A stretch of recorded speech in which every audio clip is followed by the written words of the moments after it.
رسول اللہ صلی اللہ علیہ وسلم کیا دوسرے مردوں سے قبر میں مختلف ہیں یا ویسے ہی ہیں؟ دیکھیے پہلے ایک چیز سمجھیے، انسان کی دو حیثیت ہے، ایک دنیا کی زندگی اور ایک آخرت کی زندگی۔ دنیا کی زندگی سب کے ساتھ ہے، سب کے ساتھ ہے، مسلمان ہیں، کافر ہیں، نیک ہیں، بد ہیں، نبی ہیں، نبی کے امتی ہیں، سب کے ساتھ ہے۔ ایک وقت آتا ہے کہ پھر ان سب کے ساتھ ایک مرحلہ آتا ہے موت کا، سب کے ساتھ، نبی ہیں، رسول ہیں، ولی ہیں، شہید ہیں، کافر ہیں، مسلمان ہیں، سب کے ساتھ۔ روح جب جسم سے نکل جاتی ہے تو اس کو کہتے ہیں آدمی مر جاتا ہے، مر جاتا ہے۔ پھر اس کے بعد اسلام میں یہ ہے کہ اس کو غسل دیا جاتا ہے، اس کو کفن پہنایا جاتا ہے، اس کے لیے جنازے کی نماز پڑھی جاتی ہے، قبر کھودا جاتا ہے، اس کو دفن کر دیا جاتا ہے۔ اب اس دنیا سے منتقل ہو کر وہ اب آخرت کی زندگی میں منتقل ہو، ٹھیک ہے، دنیا کی زندگی ختم ہو گئی، اب آخرت کی زندگی ہے، برزخ کی زندگی۔ اب وہاں کی جو زندگی ہے وہ بھی سب کی ہے، اچھوں کی ہے، بروں کی بھی ہے۔ بروں کی زندگی بری ہے، تکلیف کی ہے، اچھوں کی زندگی اچھی ہے۔ رسول اللہ صلی اللہ علیہ وسلم کائنات میں سب سے اچھے ہیں، رسول اللہ صلی اللہ علیہ وسلم کائنات میں سب سے افضل ہے، رسول اللہ صلی اللہ علیہ وسلم کا مقام سب سے افضل و اعلیٰ ہے۔ تو آخرت میں بھی اور برزخ میں بھی نبی صلی اللہ علیہ وسلم کی زندگی سب سے اعلیٰ اور سب سے افضل ہے، لیکن کیسی ہے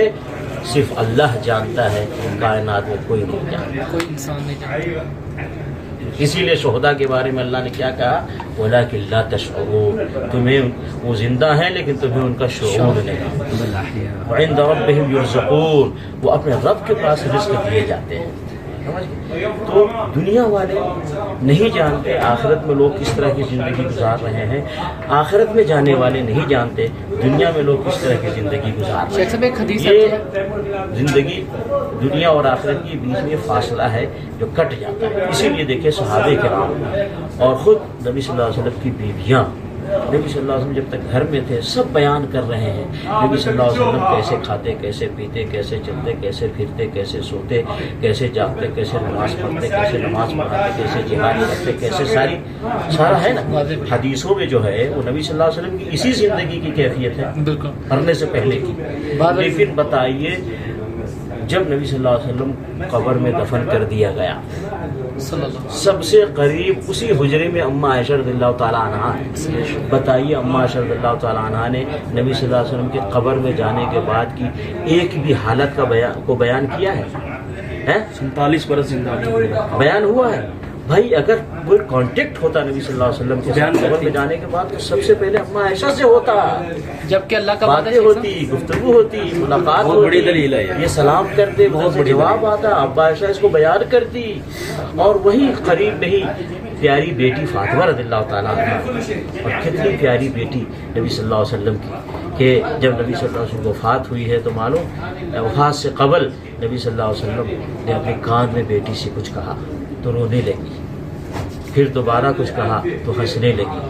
تو پوچھا گیا فاطمہ رضی اللہ تعالیٰ عنہ سے کیا بات ہے، آپ پہلے رونے لگی بعد میں ہنسنے لگی، تو کہا انہوں نے خبر دیا کہ میں دنیا سے جا رہا ہوں تو میں رونے لگی، پھر کہا کہ تم بہت قریب مجھ سے ملو گی تو میں ہنسنے لگی۔ تو کیا کبھی اس پیاری بیٹی نے کہا ہے کہ میری ابا سے میرا کانٹیکٹ رہا ہے، باتیں ہوتی رہی ہیں، خبر خیریت میں دیتی رہی ہوں، وہ دیتے رہے ہیں، سلام کرتی رہی وہ جواب دیتے رہے ہیں، مسافہ بھی ہوتا رہا ہے، کبھی کوئی واقعہ بیان ہوا؟